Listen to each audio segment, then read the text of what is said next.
everyone, I'm Judy Jackson and today I'm showing you a variation of the Italian biscotti.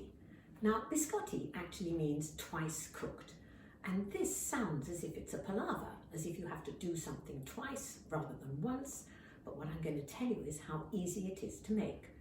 First you're going to make a cake, and it is the easiest, simplest cake. I can't believe there is a simpler one, but it contains pistachio nuts. Pistachios are green and small and crisp, and they sound like a vegetable, but they're not. They're a very tasty nut. So you fling everything into the mixture, cook the cake, and then when it's done, you slice it. And as you slice it, you can see the inside of the pistachio nuts, the bright green. And this is where the second cooking comes in. You just slice this cake up very, very thinly, pop it back in a lower oven, and cook it for another 20 minutes, and then you have these delicious things called pistachio wafers.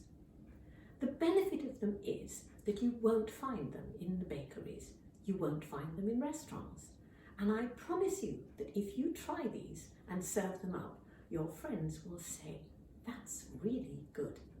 So here it comes.